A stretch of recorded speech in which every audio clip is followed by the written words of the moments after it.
欢迎观看真观点，我是珍妃。有一天没见了，大家还好吗？今天我们先来跟进一下川普团队法律战的最新进展。朱利安尼、辛尼·鲍威尔、林伍德三大律师兵分几路，其中一条主线呢是由铁娘子鲍威尔律师专攻的选举机器 Dominion、Smartmatic 等软件系统的舞弊。另外一条线呢就是由老将朱利安尼和林伍德重点关注的传统舞弊战场，以宾州、Georgia 等几个关键州的重新计票为主。目前看来在这个战场上几个关键州的诉讼情况呢还是非常的紧张，似乎不是很顺利。但是这一场乱局背后的运作轨迹倒是越来越清晰了，深层政府体制性的腐化和大批不同阶层政府官员的集体作案。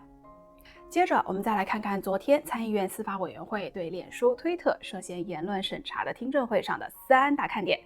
这个长达5个小时的听证会中，两位 CEO 被问的那可叫一个惊慌失色、瞠目结舌、措手不及啊！我当时看的呢也是特别来劲的，看到最后 Dorsey 先生都开始翻白眼了，小扎呢开始结巴直接疯了，哇，幸灾乐祸的笑出了声。所以呢一定要看到最后哦。我们开始之前有没有订阅真观点啊？对了，我们的新邮箱拼音真观点@gmail.com， 欢迎大家随时叨扰，无论是合作爆料还是投稿哦。也请关注我们的 Twitter 和 Facebook 主页。目前曝光的各类选举舞弊当中，不缺让人大跌眼镜的手段。现在拜登的处境呢，似乎是骑虎难下呀，因为他的累计票数已经马上超过8000万大关了，两位候选人的投票数就快要超过注册的选民数了。上期节目有网友给我们讲了个笑话，说拜登做了这么多假票，多出来的可不能给川普吧，自己做的含泪也得数完呐。这种荒谬的现象在密歇根就出现了。川普总统发推说密歇根底特律选票数远远大于投票的人数。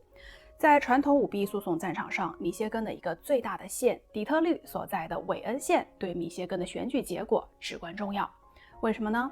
因为从整个密歇根州的得票数来看，拜登领先川普146000多票，但是如果剔除韦恩县的票数，川普在密歇根其他县的得票反而领先拜登186000多张票。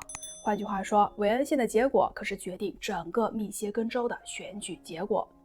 周二的晚上，在韦恩县对拜登胜利进行结果认证时，本来有2位共和党委员因为发现大量作弊，以这个为理由拒绝认证，所以拜登胜的认证就没有办法通过。当时川普还发推称赞说有勇气是件多么美好的事情。但是呢，3个小时之后却出现了戏剧性的反转，2位共和党委员居然同意了，认证变成了4-0通过。为什么呢？其中有什么样的内幕啊？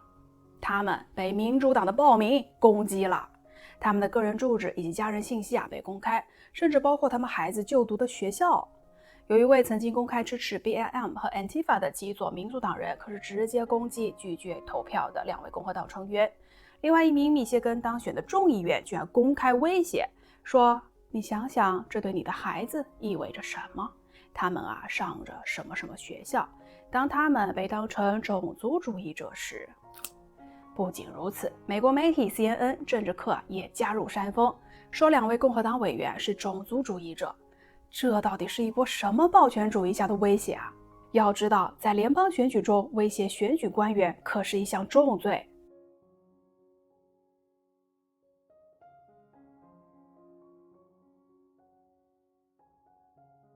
我们再来看威斯康星，根据威斯康星选举委员会提供的审计结果，拜登以2万多票领先。目前川普团队已经要求重计威斯康星2个县的选票。记得当时威斯康星还说要全州重新计票，至少得拿出800万美元。现在2个县重新计票也得要花上300万美元呢。但是就是在川普团队提出质疑并且要求重新点票之后呢，威斯康星州居然被爆出选举委员会召开了紧急会议，试图更改重新点票手册里的规定，为的就是重新点票时更难被人提出质疑和异议。再来看宾州，川普对监票权的诉讼失败了，被宾州的高院驳回，给出的解释是宾州立法机构没有指定监票的距离，高院呢也不会对此释法。朱利安尼说，宾州应诉失败是在预料之中，他说，川普团队已经准备好了接受在宾州和其他州的选举案件中的败诉，最终呢会提请美国的最高法院做出最终的裁决。再来看 Georgia， 周四凌晨重新计票工作完成，在周五 Georgia 就会投票来表决是否对选举结果进行认证。但是尽管 Georgia 重新计票了，但是依然作假。川普总统不断在指责 Georgia 的重新计票是掩人耳目的骗局。林伍德律师也发推说，有无可辩驳的证据证明 Georgia 的地方选举官员接到了州的指示，报告原来计票的总数，而不是报告重新计票后的总数。他还说 Georgia 就是个腐败窝，他们呢已经腐败到触犯法律了，主动参与了联邦选举中的欺诈行为。目前林伍德律师已经向法院提出了紧急禁令，要求禁止 Georgia 对选举结果的认证。Georgia 至少都有2个问题，一个是 Dominion 计票机和传统舞弊做法。鲍威尔律师呢也同样在 Georgia 的战场。还有一个消息啊，南希·洛佩西又当选了众议院的议长，之前众所盼望的他会落选的猜测居然落空了，他还要再任职2年 ，so sad。80岁了还能当上议员当这么久啊，看来这政客年纪也上封顶啊。接下来呢，我们再来看一下刚刚过去的司法委员会对脸书、推特言论审查的听证会。大家看过巴雷特大法官的听证会就知道，长达几个小时的听证会上，被问询的人要回答好多各种各样的问题。所以呢，我们就从问出最犀利问题的3个参议员入手，来看历时5个小时的听证会上最精彩的看点。看完保证你跟我一样很解气的。听证会一开始，主席 Graham 就把最近推特和脸书犯的事一一列举了一遍，比如封锁亨特·拜登电脑门的丑闻，对大学舞弊消息的封锁和黄标，还说他们利用230条例为所欲为，对大众公众话语权造成了侵犯。Section 230 was developed to allow these technologies to flourish. The companies are trying to help us deal with child pornography, to incentivize social media platforms to come up with standards that are transparent and opaque, that will allow us to make judgments about their judgments, that the fact checkers be known, that the community standards, who sets them, what are their biases. 所以主席表示，希望能在230条例需要修改这个问题上达成共识。Do both of you support change to 230, reform of Section 230? Senator, I do. Ms. Dorsey? Yes. 这位退役的美国空军上校说话乍一听轻描淡写的，但是句句扎心。他抛出的第一个问题就是：你认为你的产品会让人上瘾吗？这个问题让我很惊讶，脸书的老总小扎也是一愣的。We certainly do not design the product in that way. We design the product to be as useful and meaningful as That's possible. not my question. Accept... My question is that there seems to be an ample body of growing medical evidence that social media sites have an addictive nature to them. Do you agree with that? 听到这里，我当时呢也确实停下来思考了很久。毫无疑问，社交平台很容易让人上瘾，无论是 Twitter、Facebook 还是抖音和微信朋友圈，好像每次一坐巴士、地铁时就不自觉地要自动打开这些软件。但是我们想想，生活在这样一个信息量巨大的快消社会，每天看到的信息到底对我们的独立思考和判断能力会造成多大的影响啊？许多人好像就不喜欢川普，会不会因为是看了左媒的恶意报道，以为他真的就是报道中说的种族歧视、贪污腐败、众叛亲离呢？久而久之，我们的思维很容易养成一种惯性，以至于再接触新的观念时，总会莫名其妙的有一种和我的认识不太一样啊这种排斥感。你们说呢？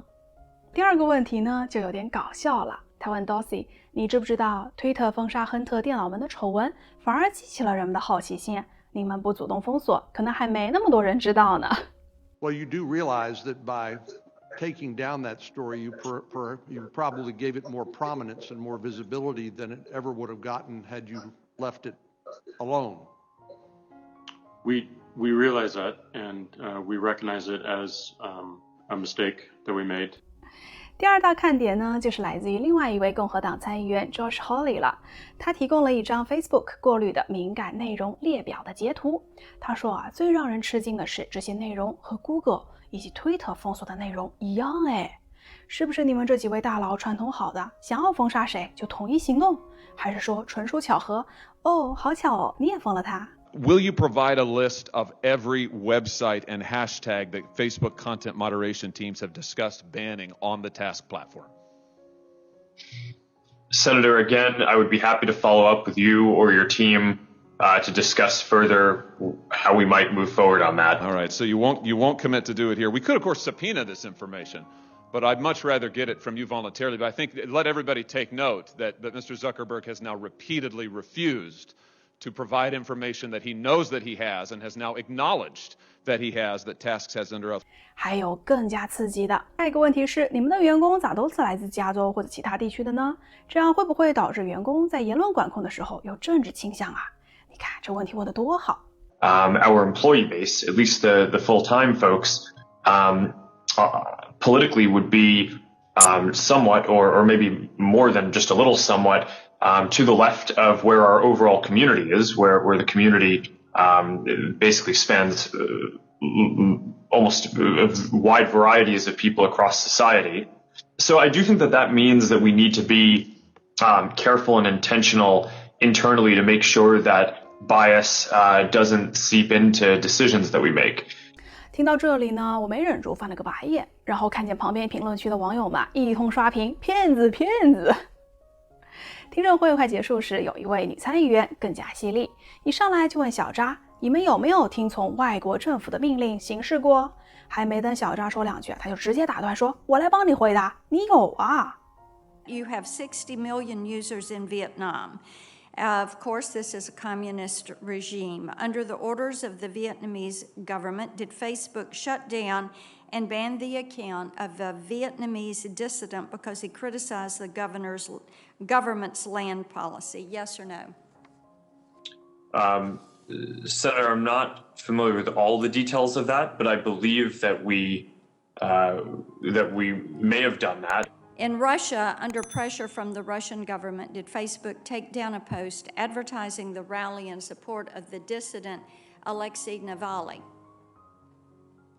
The answer is yes. I'll help you with that. Do you believe it's Facebook's duty to comply with state-sponsored censorship so it can keep operating, doing business, and selling ads in that country? Senator, in general, we try to comply with the laws in every country where we operate and do business. 这话一出更好，马上说，那我们来看看中国吧。中国直接禁用你们的软件，所以既然你们都被中共禁用了，为什么你们还试图跟中共有商业合作 ？Dorsey 先生 ，Twitter 是不是跟华为有商业往来啊？小扎终于可以喘口气了，倒是给 Dorsey 来了个措手不及，赶紧磕磕巴巴地说：“我不太清楚啊，但是我们可以以后看看。”这招呢对 Masha 不好使，直接打断 Dorsey 说：“哦，没关系，我可以替你回答，你有。” Oh, I can answer it for you, sir. You helped launch Huawei's Mate 3 Pro 5G, and it is featured on Twitter's marketing page website. How about Alibaba? You do business with Jack Ma's company with their links to the Chinese Communist Party? If by business you mean allowing people to advertise on a platform, your answer is yes.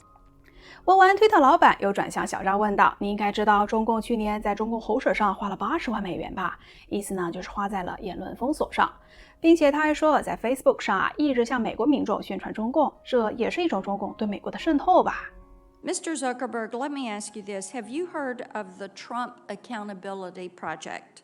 That is a project that is an attempt to blacklist Americans who have served in the Trump administration and to prohibit them from gaining future employment.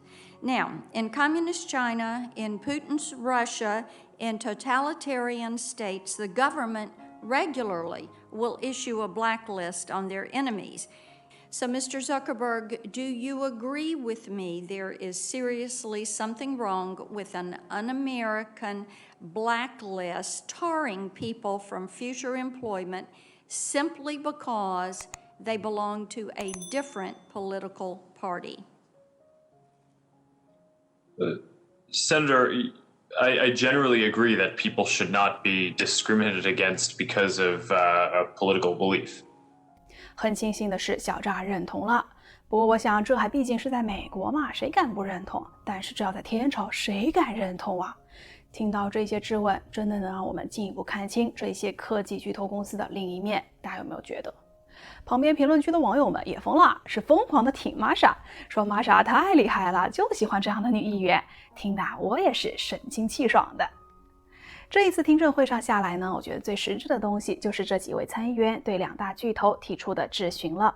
虽然在很多关键问题上，小查和 Dorsey 都在打太极，但是这些问题啊，大家都知道已经是不争的事实了。Always amazing to me, Mr. Chairman, how many people before this committee suddenly develop amnesia. Maybe it is something about the air in the room. 听证会上，两党的立法者大多都同意应该改革通信规范法案的第230条款，或者将它完全废除，因为媒体不应该具有如此大的审查权和控制权。这也算是取得了一定的积极进展吧。